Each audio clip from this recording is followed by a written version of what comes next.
Thanks so much, Allison, for pressing that record. Good morning and afternoon, everyone. My name is Bobby Mann. I'm the Chief Programs Officer for Humane Rescue Alliance. Claire, I'm going to toss it over to you for a quick introduction as well. Sure. Yes. Hi, everyone. I'm Claire Callison. I'm with American Pets Alive and Austin Pets Alive. I'm our National Director of Operations, but great to see everyone here and happy Monday. Happy Monday. So folks, typically when we get these calls kicked off, we'd love to start it off with a question of the day. So our big question of the day today is, what is your favorite end of year adoption promotion? I had mentioned one where we did a Pokemon Go adoption event at the Front Street Animal Shelter. Claire had also mentioned one about a $5 footlong event where any pet over 12 inches was only $5 to adopt. So we'd love to hear your ideas. There's also a link in the chat to Maddie's forum where we're actually having this conversation and sharing these promotion ideas, because as we're ending this year, we want to try to get as many pets into homes as possible. So let's keep that going for just a little bit. Is there anybody that would like to unmute and share one? My friend Jamie Case, do you have one from Gateway Pet Guardians that you really love? I do. I was just typing it in the chat. It's actually not an adoption promotion, but we did like a clear the shelter for the holidays, for the Thanksgiving holiday, where we asked folks to step up and foster a dog or cat to empty the shelter so our staff could be off for the week. We had a very small shelter, but that turned into a lot of adoptions because it was a lot of new folks that just signed up to help, and then they would keep their dogs or cats. It was so great. So it ended up being kind of a little adoption promotion. I love that, Jamie. Always a low barrier way to get pets into homes for a test drive. And as we all know, once they get there, people tend to fall in love. So love that idea. Anybody else have some? Claire, are there any in the chat that you wanted to point out? Sure. Yeah. Let's see. Home for the holidays. I do love that one. Santa photos with pets. Oh, I like that. Yes, they have to go by Santa.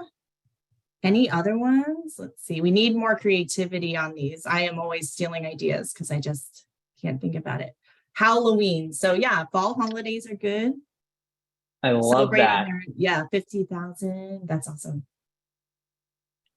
Aaron looks like did a bake sale as well for creative dog treats. That sounds like a lot of fun. This is exciting.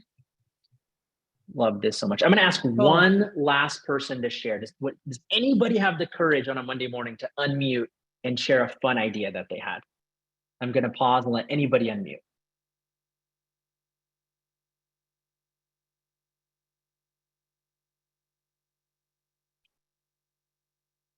Don't worry, Claire and I have mastered the art of awkward silences, so we will wait it out. Candace, I see you. You got one?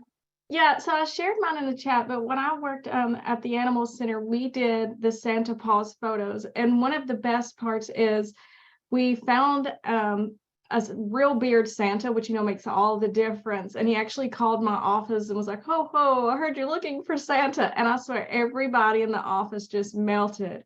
But the way that we set it up is, luckily we had this fantastic picture of this big pit bull who was licking him on the face. So it was just a great way to advertise our bully breeds as well. But to get to him, you had to walk all the way around through the adoption window so families could interact with pets on their way or while they were waiting in line.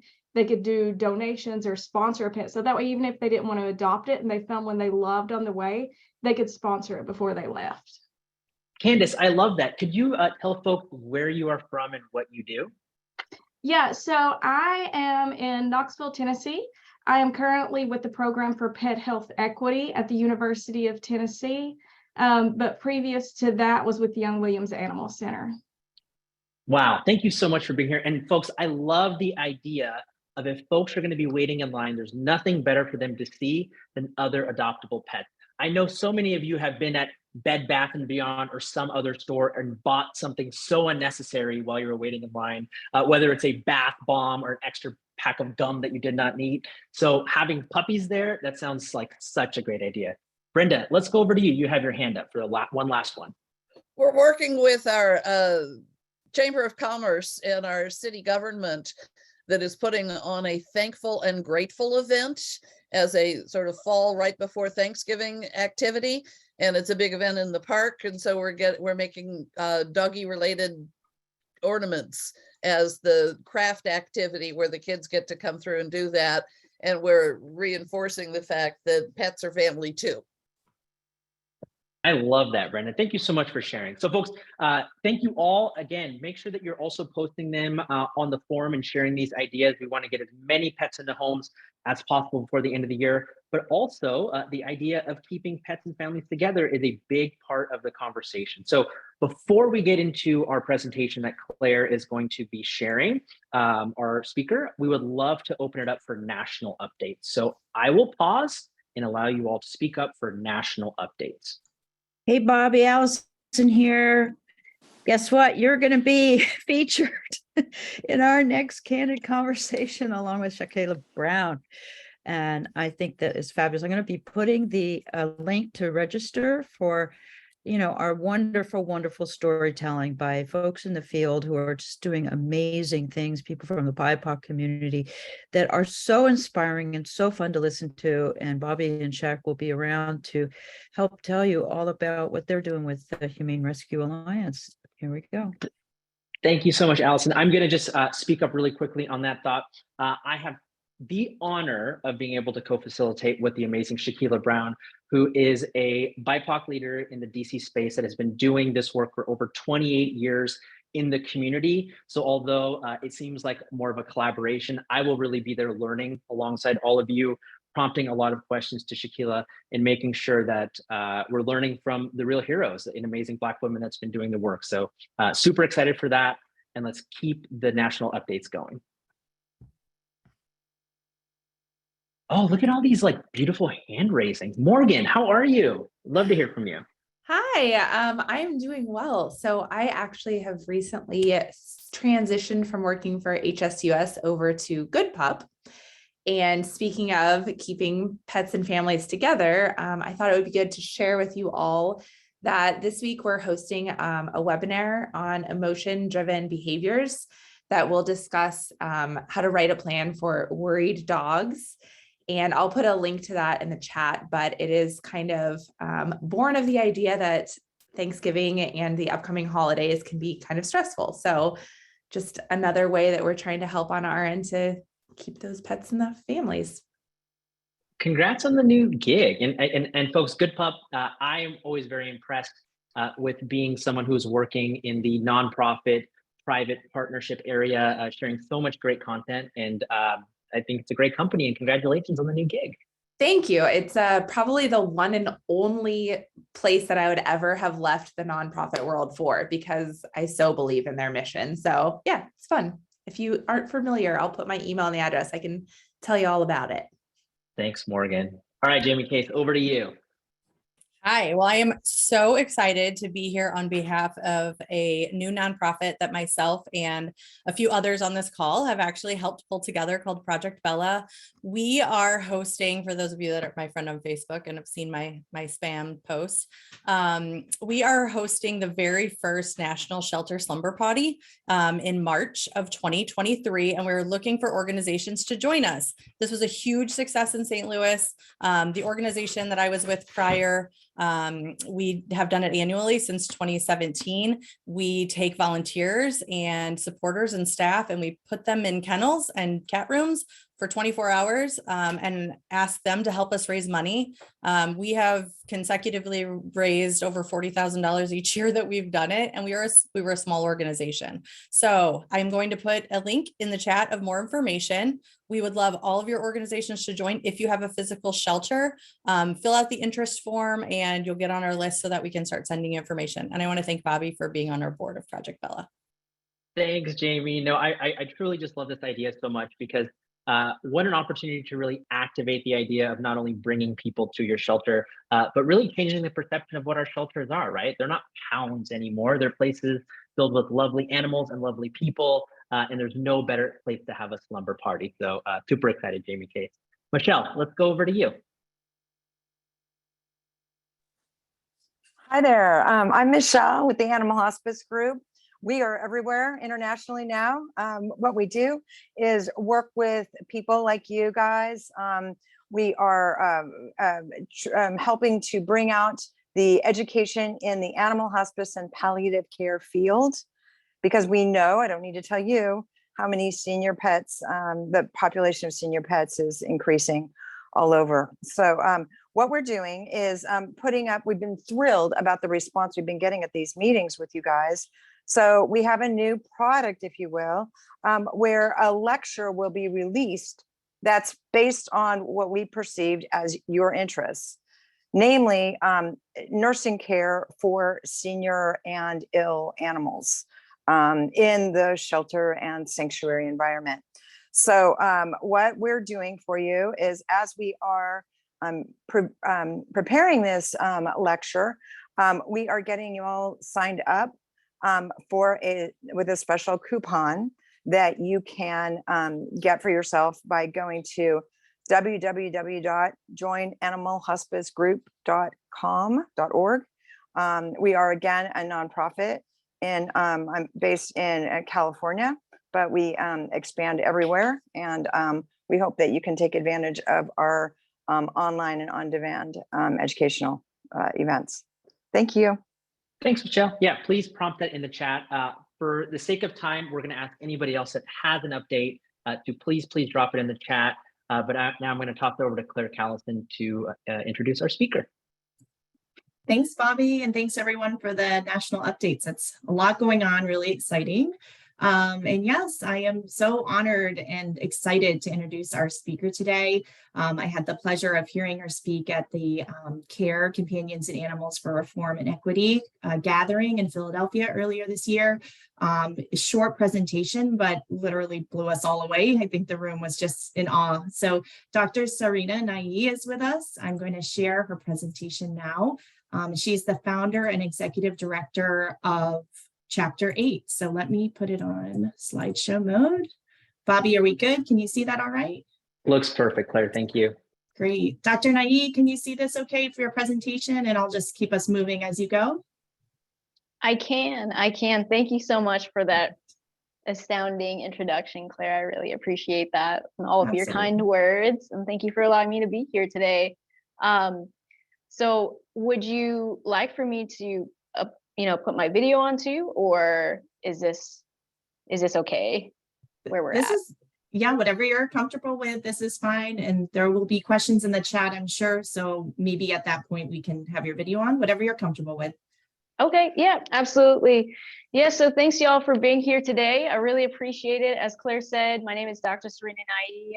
My pronouns are she, her, and I'm an urgent care veterinarian, as well as the founder and executive director of ChapterVIII, where the Roman numerals 8 stand for Veterinary Inclusion and Intersectionality Initiative. And I'm proud to, welcome y'all to a new chapter in veterinary medicine, where access to care is access to education. We're good to advance. All right, so what is ChapterVIII?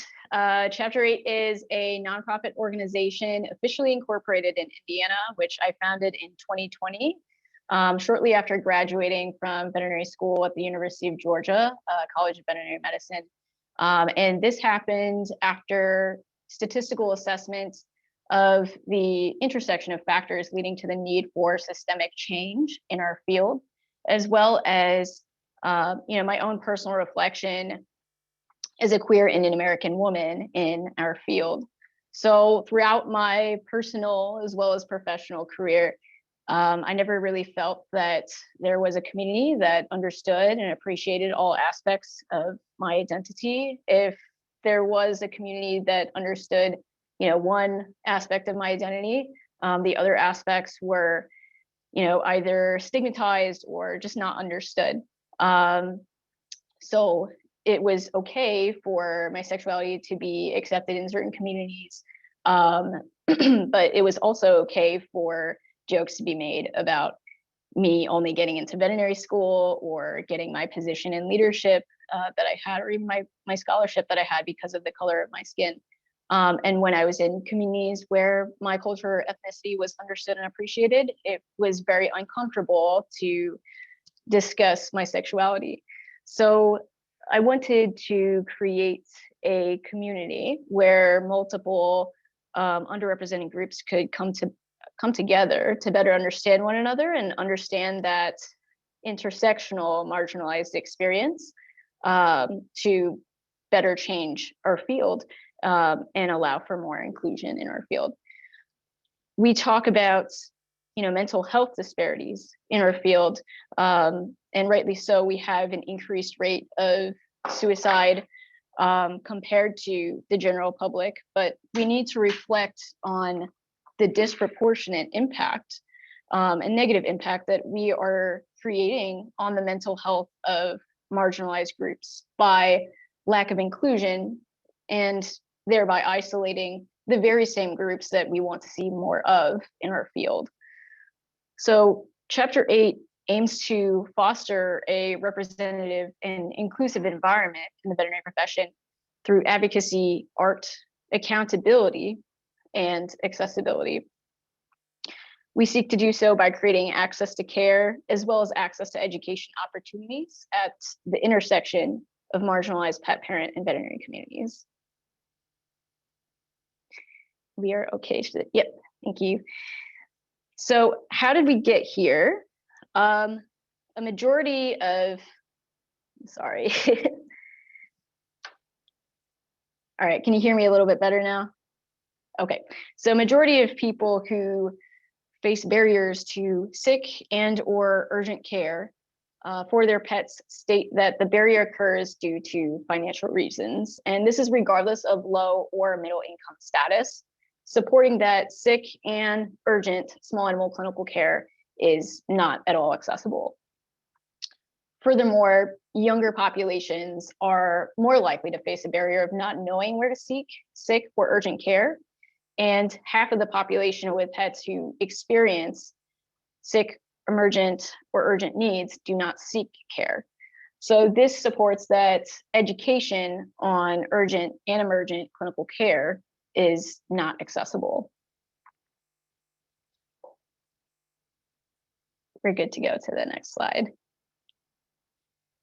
So Chapter 8 plans to change this and address the need for access to care and access to education within the urgent care realm by creating incremental and inclusive mobile urgent care clinics. We would like to do so and make this type of care accessible to underrepresented communities in Atlanta, Georgia. First, I wanted to address that, we have formed in Indiana. I've received a lot of questions about, why Atlanta, Georgia. For one, I have missed Georgia since the moment I left Georgia. So I wanted to go back immediately for a variety of reasons. It's a lot more diverse, for one, but in addition to that, the reason why I came to Indiana in the first place was because of the pandemic. And now that, we're kind of in a safer place, I feel better about, moving back to Atlanta, Georgia. But in addition to that, I've had the opportunity to meet some wonderful, wonderful care center partners in the Atlanta area who have already been committed to animal welfare within marginalized communities for quite some time. With lack of inclusion in our field, one of the biggest reasons why our field suffers is due to lack of trust. So it is very important that we recognize we cannot go into marginalized communities and offer inclusive care, offer incremental care and education without building trust first. Historically, in these cases where strangers come into marginalized communities and say that they want to do better or they want better for the pets, families have developed a fear that they're wrongfully going to be deemed neglectful or abusive and have their pets, their family members, taken away from them. So we want to change the direction of the moral compass in veterinary medicine from self-righteousness to allowing for self-sufficiency and safety among marginalized communities. And we recognize that this is based on relationships that have already fostered that sort of trust. So we have created relationships with people who have built that trust for years in marginalized communities to provide animal welfare, and we only want to collaborate rather than creating something new. We, through these clinics, would like to offer externship and internship opportunities to students to provide inclusive education on communication, leadership, and incremental care. So this would be for veterinary students as well as veterinary nursing students. We've already created objectives as well as the timelines for these students. And for those students that, or for those interns that successfully complete the internship opportunities, we would want to create early medical leadership as well as practice management and partnership opportunities, thereby increasing long-term representation as well as financial accessibility to our field. So one of the biggest reasons why we have lack of inclusion in our field is high debt to income ratio. So that really limits accessibility to developing a career in veterinary medicine. And one of the ways that we can combat that is by early practice ownership. Additionally, we want to expand infrastructure to accessible, urgent, and emergent specialty care. So for those interns that successfully complete that program, we would like to see them take on the opportunity to become early medical leaders and to combat that high debt to income ratio by becoming early practice owners as well. We are also more than open to collaborating with for-profit and nonprofit groups. And we want to see these changes in, among other communities that are not just our own. So it's very important that we are able to collaborate with other groups to build these sorts of externship and internship opportunities. And if they are willing to also allow for their organizations to grow through partnerships and through clinics this way. We're ready to go to the next slide. Yep, thank you. So I talk about incremental care and education. Are we familiar with what incremental care is? I think a refresher would be great. Yeah, if you don't mind. Yeah, absolutely. So incremental care can be defined as patient-centered, experience-based medicine focused on a problem-solving approach to achieve the best possible outcomes for the family and human-animal bond. And this is in the context of limited resources. So essentially, incremental care provides an alternative to either no clinical care or cost-driven euthanasia. And I would like to add on to this that in my experience as an urgent care veterinarian, I had a for-profit background. A lot of cases would end up being surrender cases as well. And when we talk about, successful cases in veterinary medicine, oftentimes we think of only what we deem is best for the pet. But in a case where we have to surrender that pet, or a family has to surrender that pet, I consider that a failed case, because that is mentally and physically difficult on not only the family, but also the pet. We have to consider the stress that puts on pets and families too. So incremental care can also provide an alternative to surrendering pets in the absence of clinical care.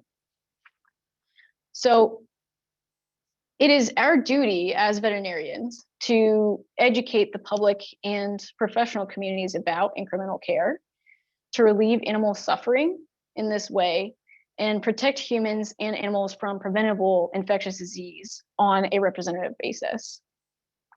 Does that component seem familiar to anybody here? That little sentence there?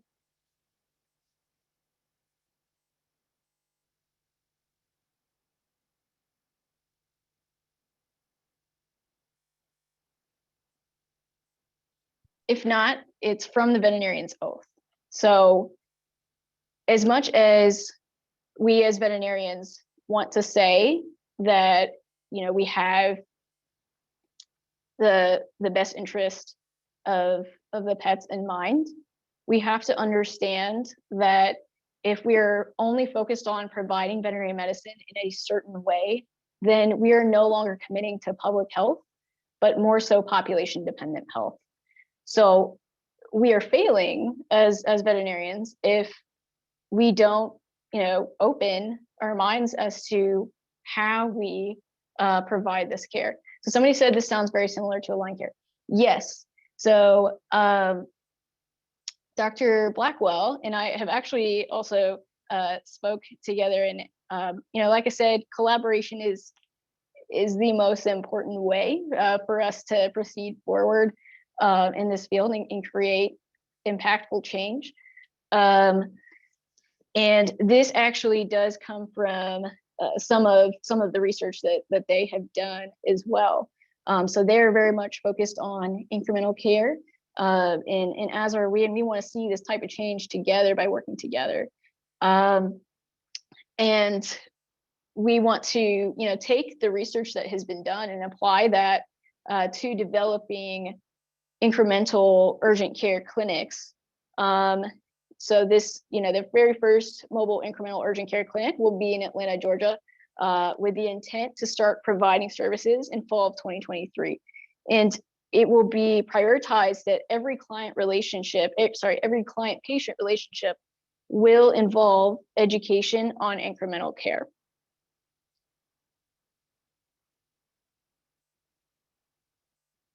So thus far, Chapter 8 has succeeded in establishing mentorship and collaborative relationships to help build these externship and internship programs. And we want to see that, expand even further. So anybody who is interested in collaborating with us, we are always open to that. So please reach out. I believe that we have some of that information on the first slide, and that can also be sent out later as well, in terms of where to contact and who to contact. We have worked on spreading awareness on the need for intersectional change to promote inclusion in our field via social media, podcasts, as well as merchandise. And when I say merchandise, for example, I'm not wearing it right now, but I created a sweatshirt that has, pronouns that say, okay, pronouns are doctor, she, her, nurse, they, them. So it's an inclusive way to tie in both healthcare as well as identity. And we want to continue to do that and utilize those funds towards helping to build these opportunities for marginalized communities, marginalized pet parents, as well as veterinary professionals. We have, like I said, created the internship and externship program objectives and timelines. And we have created a team to initiate the first incremental urgent care clinic. So I am going to utilize my experience as an urgent care veterinarian to be the urgent care veterinarian for this clinic. And then our outreach director, Paul Stringfield, he's an amazing person. He has agreed to be our technician, and we are, definitely looking for more people to help out as well. But we already have, at least a small team that we can get started with. And we are now an existing incorporated organization with a full board of directors and a growing advisory board. We're good to move to the next slide. Thank you. So the challenges and barriers that we face currently would be, of course, financial barriers to build this type of clinical infrastructure that we want to see, as well as to support the educational initiatives.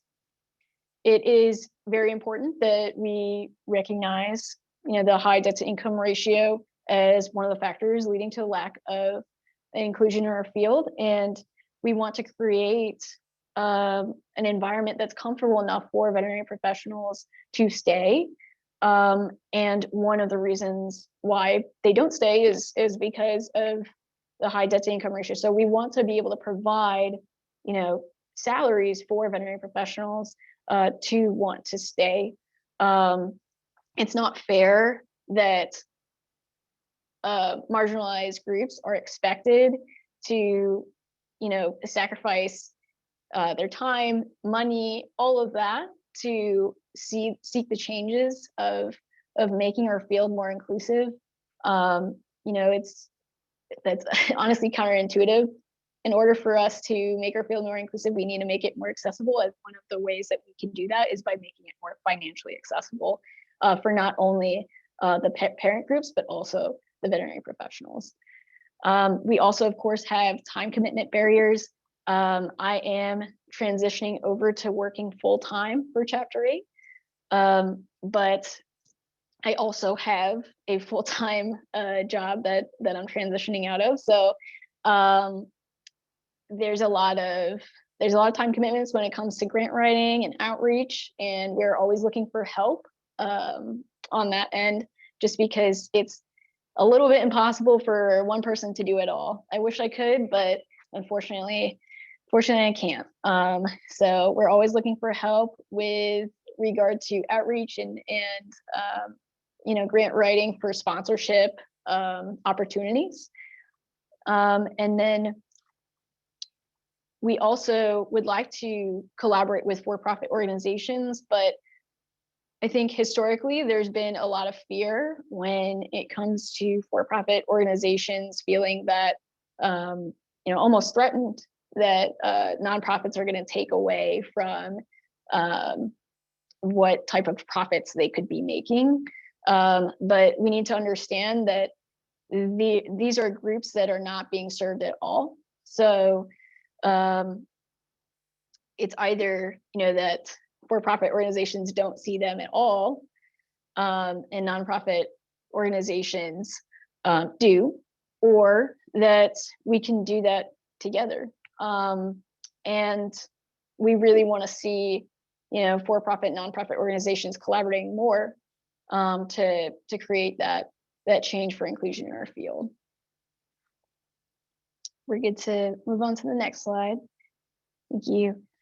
So more resources will allow for our organization to establish inclusive education opportunities for veterinary professionals, as well as representative leadership and mentorship opportunities. And then, of course, diverse entrepreneurship opportunities too. And then for pet parents and families, we want to be able to establish inclusive education on the spectrum of care, as well as accessible and representative care. When I say inclusive education on the spectrum of care, that also includes education for communities to be able to address urgent needs as they occur, whether that be, preventing them from occurring, being educated on preventing them from occurring, being educated on how to address them if they occur in their home, and if they really do need to come into the clinic, to know when they need to do that, and also to create an environment for them to feel safe enough to do that. So like I said earlier, we really want to create an environment that's both safe, but also allows for marginalized communities to rely on self-sufficiency. So a big part of the education would be allowing for families to feel confident in knowing the skills that they've learned when it comes to community education, and passing that on to others as well. And ultimately, the goal would be to have higher retention of pets in homes. We don't want to see cost-driven euthanasia. We don't want to see absent clinical care. And we strongly believe that families deserve to be families. So through these initiatives, ultimately we would want to see not only higher access to care, but also higher retention of pets in homes. thank you so much for taking the time to listen. I really appreciate it and would be able to take any questions that y'all may have. Dr. Serena, thank you so much. That was amazing. I think everyone is, you're getting some applause around the room. This is so exciting. There are a couple of questions in the chat. But before that, I also just wanted to thank you just for your bravery and your courage and the things that you're talking about in your own personal life and your own personal experience, and just sharing your truth is such a beautiful thing. I'd like to start with Stephanie's conversation specifically related to Atlanta. What area of Atlanta are you looking to start your clinic?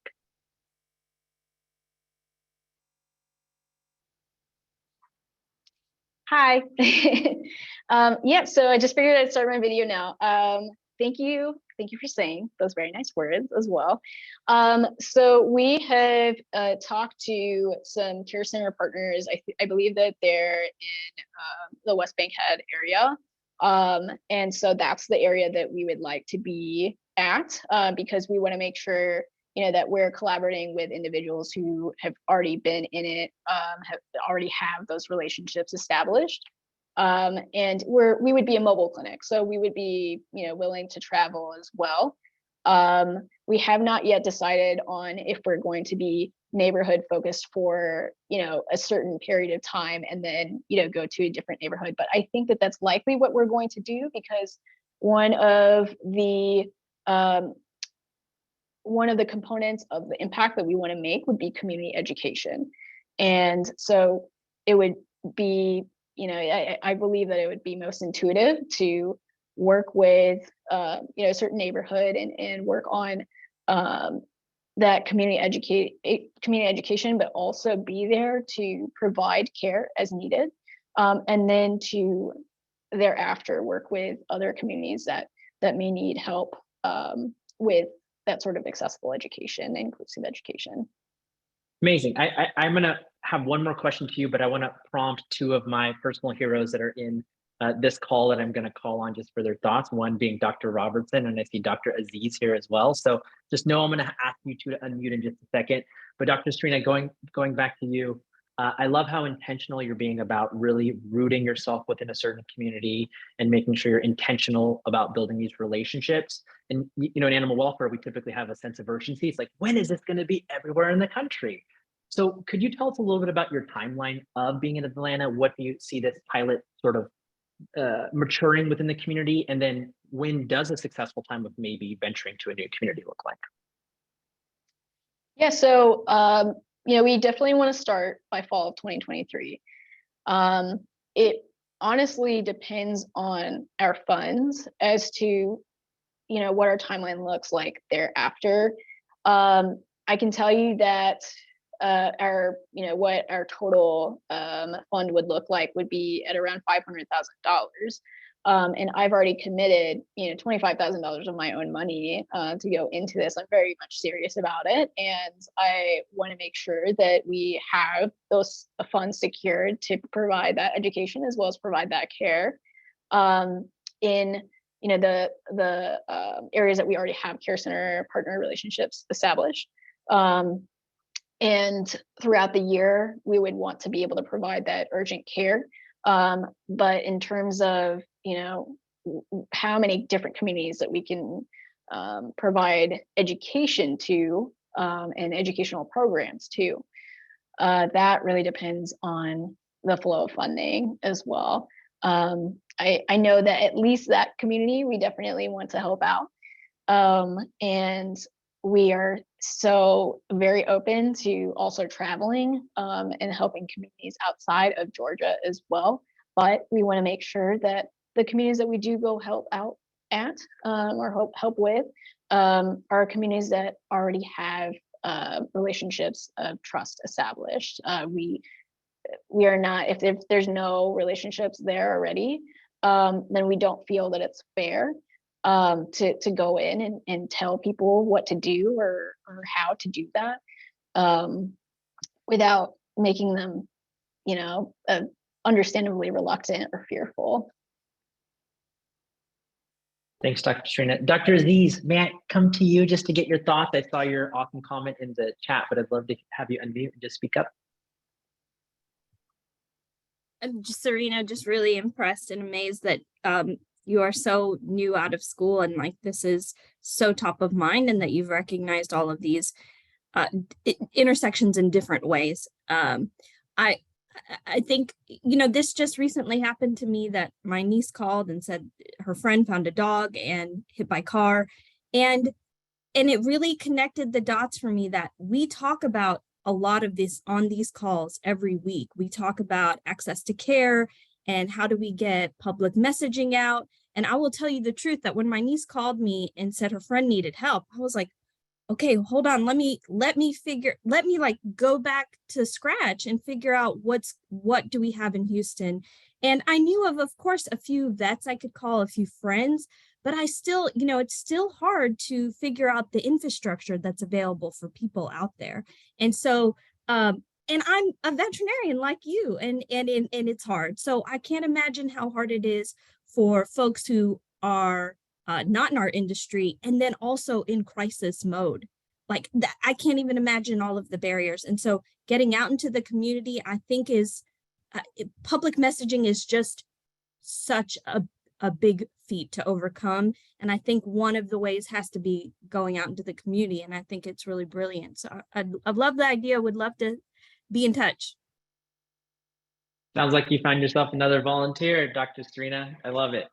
Dr. Robertson, may I come to you and get your thoughts as well? Yes, Serena, it's great to see you here. I had the lovely pleasure of meeting you at the care gathering, and that was amazing. And so you know, I'm interested, again, similar to what Chumki just said, that, you know, I graduated from veterinary school a while back, and you're relatively recent. I'm wondering if you're finding that more students are really interested in this area because of things like, you know, the Ohio State and Spectrum of Care and other universities really focused on incremental care. Are you seeing that you're getting a lot of positive feedback from folks in our profession that want to be working in this area, who are recently graduating? And then definitely, yes, tap me for the mentorship. I love the idea of really integrating with other generations. That's something that I know you and I had spoken about also.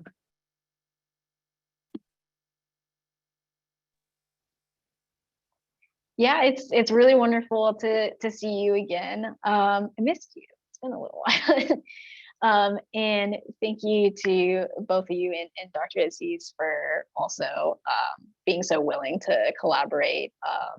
Absolutely, that's something that we're looking for and something that I'm very much excited about proceeding forward with. So I'm looking forward to talking to you more about that.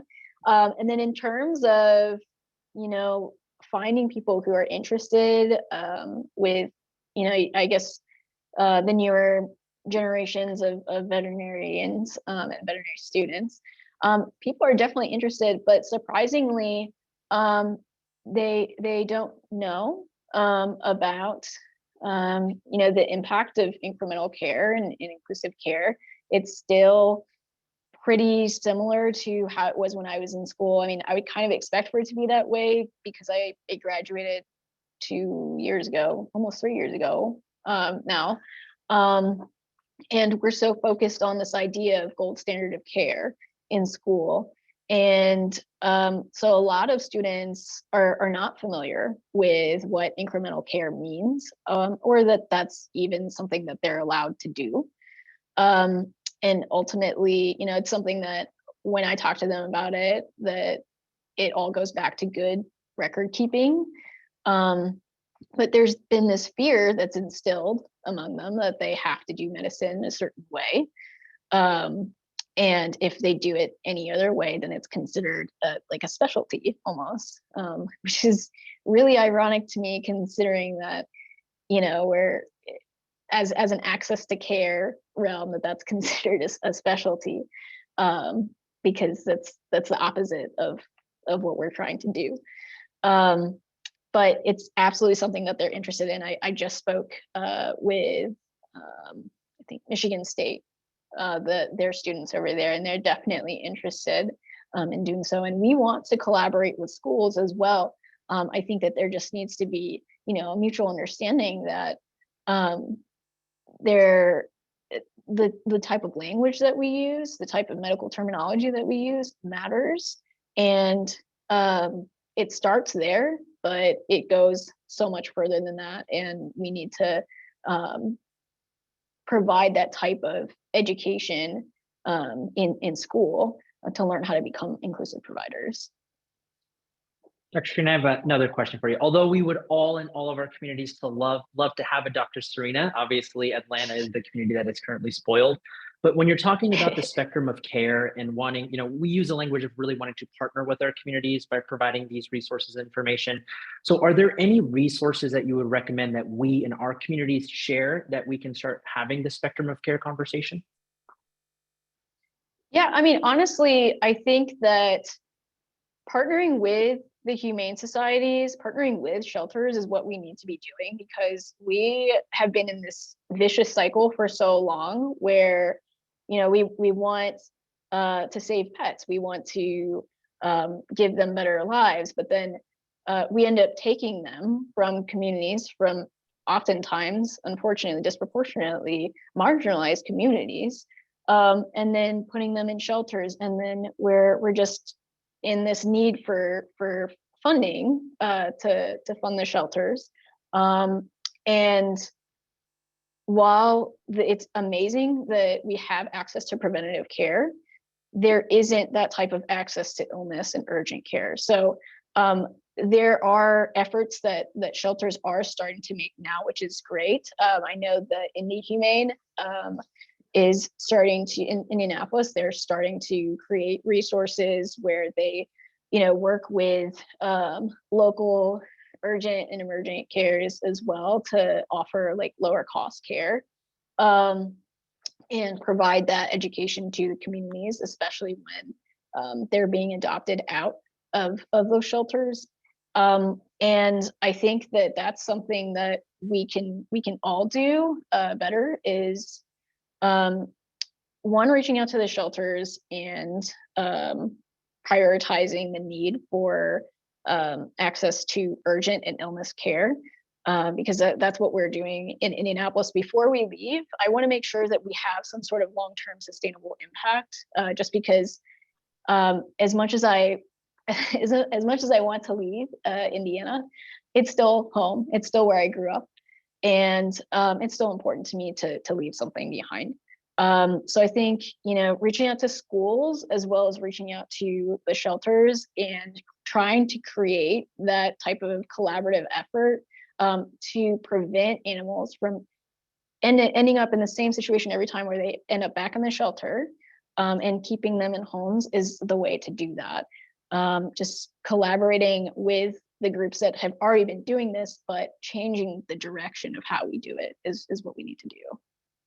Amazing. Well, as we're going to be rounding out the call, Hope, let's come to you for one last quick question. Well, congratulations, Serena. What amazing. And I actually have relatives in your area, and I'm an Ohio State person too, and a Florida person, but I'm here in Atlanta, and there is actually a lot of money to be found once you have, and that's the only thing good I can say about corporate veterinary medicine, is that there is money to be found through the corporations. And also Atlanta has the animal law source, and the conference was just 2 weeks ago, and there is a lot, the Atlanta Rescue Dog Cafe, and that was a great resource to kind of be copied throughout the country on education. And I'm working with them, and I can't wait to work with you. But on that, there's also the police dogs, and working with getting kids with the police, at least here in Atlanta, bringing the kids to the dogs in the schools. That helps them start to understand. And there's other companies that with domestic violence and animal abuse that have brought pets in so that kids and the human animal bond. And that's sort of one of the other places to start for educational base, is once the kids start talking to the pets, because they'll talk to a pet before they'll talk to an adult. Hope, thank you so much. I see Vicky from the One Health Clinic also talking about collaborations in Atlanta. I saw my sister Sharon Fletcher, who is connecting folks in the community as well. So just love this collaboration going on so much. Claire Callison, may I toss it to you to close us out? Yes, and my dog's been quiet the whole time until now. That's always how it works. But thank you, Dr. Knighty, for everything. Incredible presentation. We'll keep this going at the Maddie's Pet Forum. And I know a lot of our colleagues are at the AWA conference. So please feel free to forward this link. I know I'm going to watch the recording again. So thank you all. Dr. Knighty, thank you. Thanks, Bobby. And hope everyone has a great rest of the week. Happy Monday. Thanks, everyone. Bye-bye. Thank you so much.